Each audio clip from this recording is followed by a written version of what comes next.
नमस्कार दोस्तों, आज मैं आपको सुनाने जा रही हूँ एक अद्भुत और रहस्यमय कहानी। यह कहानी है त्रिमूर्ति, भगवान शिव, भगवान विष्णु और भगवान ब्रह्मा की। यह कहानी हमें सृष्टि के निर्माण और परम तत्व की समझ को गहराई से जानने का अवसर देती है। तो चलिए शुरू करते हैं। एक समय की बात है जब इस ब्रह्मांड का कोई अस्तित्व नहीं था।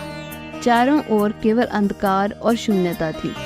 उस शून्यता में एक अद्वितीय प्रकाश प्रकट हुआ, जिसे हम ब्रह्मा, विष्णु और महेश कहते हैं। ये तीनों देवता सृष्टि, पालन और संहार के प्रतिनिधि हैं। ब्रह्मा जी, जो सृष्टि के रचयिता हैं, ने स्वयं को सबसे श्रेष्ठ मान लिया। उन्हें लगा कि उनके बिना सृष्टि का निर्माण असंभव है। उनका अभिमान इतना बढ़ गया कि उन्होंने स्वयं को त्रिलोक का स्वामी घोषित कर दिया। ब्रह्मा जी ने सोचा कि वे ही सबसे महत्वपूर्ण हैं, क्योंकि उन्होंने ही इस सृष्टि को बनाया है। भगवान विष्णु, जो सृष्टि के पालन करता है, ने ब्रह्मा जी के इस अभिमान का विरोध किया। विष्णु जी ने कहा कि सृष्टि का निर्माण, पालन और संहार सभी एक साथ आवश्यक हैं, और इनमें से किसी एक का भी अभाव सृष्टि को अधूरा बना देगा। विष्णु जी ने तर्क दिया कि यदि सृष्टि का पालन ना हो तो सब कुछ नष्ट हो जाएगा, और यदि संहार ना हो तो नए निर्माण के लिए स्थान नहीं बचेगा। इस प्रकार एक विवाद उत्पन्न हुआ कि इनमें से कौन सबसे श्रेष्ठ है। इस विवाद को समाप्त करने के लिए भगवान शिव प्रकट हुए। भगवान शिव ने आकाश में ज्योतिर्लिंग प्रकट किया। यह ज्योतिर्लिंग अनंत था और इसकी कोई शुरुआत या अंत नहीं था। यह ज्योतिर्लिंग ब्रह्मा और विष्णु के लिए एक चुनौती थी। शिव जी ने ब्रह्मा और विष्णु को आदेश दिया कि वे इस ज्योतिर्लिंग के अंत को खोजें।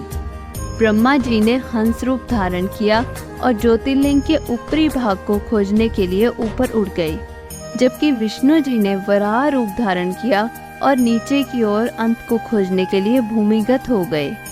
वे दोनों कई वर्षों तक प्रयास करते रहे, लेकिन उन्हें कोई अंत नहीं मिला। ब्रह्मा जी ने आकाश की ऊंचाइयों में जाकर ज्योतिर्लिंग का अंत खोजने की कोशिश की, परंतु वे असफल रहे। उन्होंने केतकी के फूल से झूठी गवाही लेने का निश्चय किया कि उन्हें ज्योतिर्लिंग का अंत मिल गया है। दूसरी ओर विष्णु जी ने पृथ्वी की गहराइयों में जाकर अंत खोजने की कोशिश की, परंतु वे भी असफल रहे और वापस लौट आए। थक हार कर दोनों देवता वापस लौटे। उन्होंने स्वीकार किया कि इस ज्योतिर्लिंग का कोई अंत नहीं है और ये अनंत है। तभी शिव जी प्रकट हुए और उन्होंने बताया कि यह ज्योतिर्लिंग स्वयं उनके ही रूप का प्रतीक है, जो अनंत और असीम है। ब्रह्मा जी ने अपने अभिमान के कारण झूठ बोला कि उन्हें ज्योतिर्लिंग का अंत मिल गया है। इस झूठ के कारण शिव जी ने उन्हें दंड दिया कि उनकी पूजा इस सृष्टि में नहीं होगी। इसलिए आज भी ब्रह्मा जी के बहुत कम मंदिर हैं। शिव जी ने केतकी के फूल को भी श्राप दिया कि उसे पूजा में नहीं चढ़ाया जाएगा, क्योंकि उसने झूठी गवाही दी थी।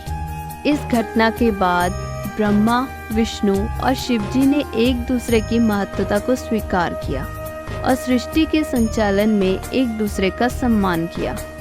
इस प्रकार त्रिमूर्ति की यह कथा हमें सिखाती है कि सृष्टि, पालन और संहार तीनों ही आवश्यक हैं, और इनमें से किसी एक का भी अभाव सृष्टि को अधूरा बना देता है।